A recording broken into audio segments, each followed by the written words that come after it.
kind of evening's entertainment he loved. And apparently people enjoyed it too. At least it's better than some of the conversations we have in a plastic society. Okay, now let's see. David, you were asking something. I was wondering, so it seems that this ethic has nothing to do with, well, nothing directly to do with God, even though it's because of God that we can know. Yeah. Yeah, that's rather noticeable. Certainly there's no natural law ethic, and there cannot be, because if you don't have real essences and final causes, you cannot have the sort of natural law ethic which came out of Thomas Aquinas, you see. You might say, well, what about the Stoic conception of natural law? A life of reason. Well, that seems to be what he's talking about, but he's construing it in a prudential fashion, you see, which isn't altogether what the Stoics do. I think you get a more loyal version of Stoic natural law when you get to John Locke, perhaps Thomas Jefferson, you see, more so than Descartes. It's in the personal ethic, as Dr. Chappell noted, that Descartes is so much like the Stoics. A theological ethic? No, because he is separating theology from philosophy. You see, his very method, his enterprise, is to see what can be established by reason alone in breaking out of skepticism, you see. So the theological ethic he'll leave to the theologians, and the application of that theological ethic he'll leave to the church, and in following the religion of his childhood upbringing, he'll follow that. But what's the relationship of his provisional ethic to that? Well, it seems to be he's saying, don't shake the boat. So he has sort of a general prudential ethic which would support the continuance of the traditional religious ethic. Couldn't he have picked up, like you mentioned, Aquinas' natural law? I'm wondering, why couldn't Descartes sort of pick that up? Because he did see God as a good guy, and he saw that his senses were reliable. Couldn't he have used his senses to somehow get a general sense of what was right and wrong? Well, is right, is wrong a sense quality? No, they're not physical properties, you see. How would you get from your sense perception of particular things, how would you get any ethical conclusion? Well, I think his way is probably the one way. Watch the consequences of actions. You see, that takes sense perception. Watch the consequences of actions and avoid those which are going to cause problems. Pursue those which are going to make life more bearable, you see. So really, he is anticipating the utilitarian approach, that if you're going to come at ethics empirically, you see, then you come at ethics in terms of consequences. And inasmuch as reason on an a priori basis yields no ethic, it's the passions which give rise to the ethic, you see. It has to be that way. Okay, just a few words about the Cartesian influence. I think it's fair to say that the remainder of the 17th century was dominated by Descartes.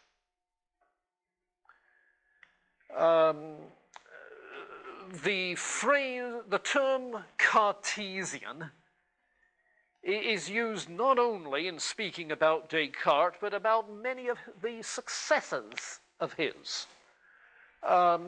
We've mentioned Spinoza, and we'll be spending next week on Spinoza, Cartesian.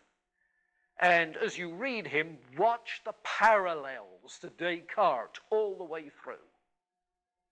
Very, very evident. Parallels also in Leibniz, whom we'll be on the week after. Many other individuals that we won't take time to talk about, but one individual who's often mentioned is the Frenchman Malebranche, who was a metaphysical idealist.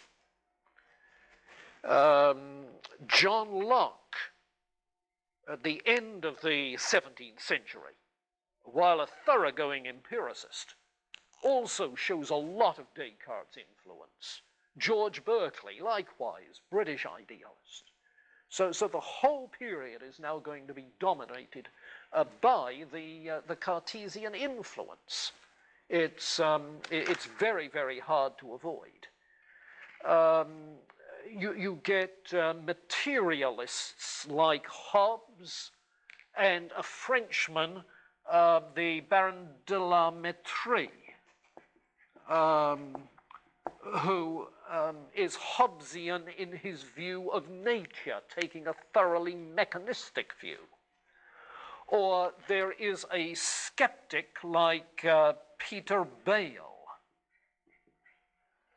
who builds on a Cartesian kind of skepticism, taking as the criterion clear and distinct ideas, criterion for what's acceptable as true, and relentlessly argues that there is nothing that we know with clarity and distinctness. And Bale had a profound influence on the skepticism of David Hume later on.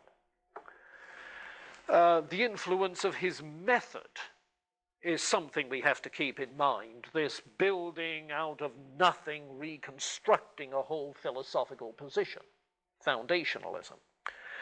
But one individual who, while hardly a Cartesian, is a contemporary of his, reacting somewhat against him, a man we need to take note of is, of course, Blaise Pascal. And so just a few comments about Pascal.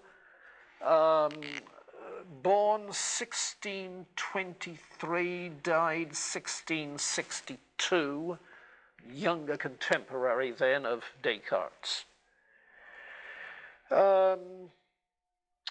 He wasn't really a philosopher. He was a mathematician. He was a Christian apologist, a member of the Jansenist movement. Jansenism was a sort of evangelical renewal movement within the Roman Church, post-Reformation.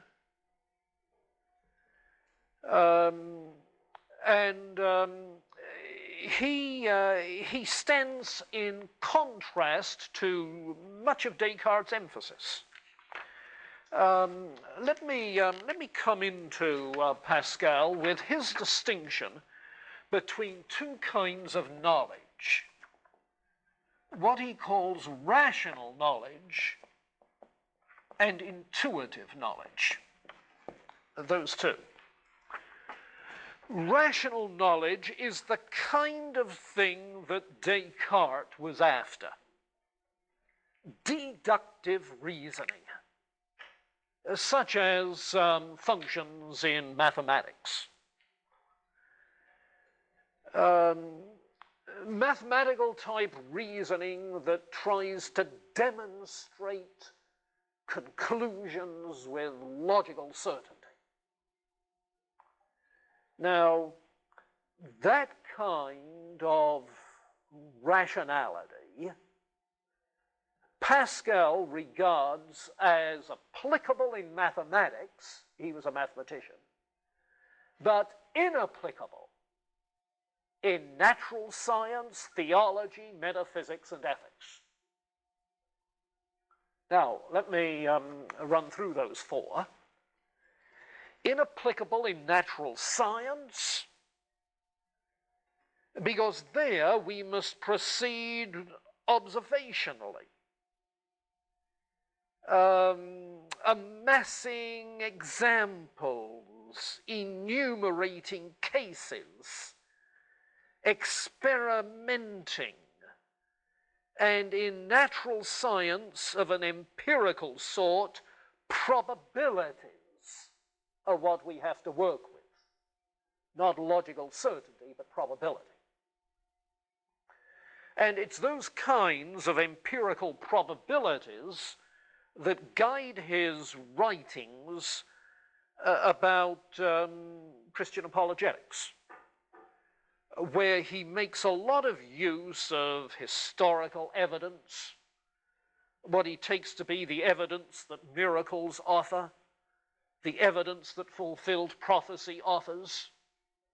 You see, there it's the empirical method of probabilities that are involved, but not the demonstrative reasoning of mathematics. In theology, again, demonstrative reasoning of a mathematical sort doesn't apply because theology begins with the biblical revelation rather than with universally accessible axioms. In metaphysics, where you would have natural theology proposed, again it doesn't imply. He regards the classic arguments for the existence of God as invalid. You cannot demonstrate logically the existence or the nature of God. Natural theology fails. We need divine revelation to know about God. He is to be thought of, to use his phrase, as Deus absconditus, and as Deus revelatus, the God who has absented himself and the God who reveals himself, but not as a God who can be known by demonstrative reasoning. In fact, he maintains, in keeping with the skepticism of his day, that metaphysical arguments for and against positions are equipolant. They have equal weight and are therefore quite indecisive. In ethics, again, you have disagreements which cannot be rationally settled. To know thyself, Socrates' dictum, to know thyself, to know the supreme good, is impossible apart from the Christian revelation. So what you have then, interestingly, in Pascal is a thoroughgoing skepticism. He seems to adopt the Pyrrhonic skepticism of the day, Pyrrhonism, the sort of thing that Sextus Empiricus had systematized. And in doing so, he takes it that he is uncovering our desperate state of need. Interesting, Christian skeptic, which is what he is. Now, frequently, that kind of skepticism in Christian thinkers is associated with some kind of intuition, religious intuition. And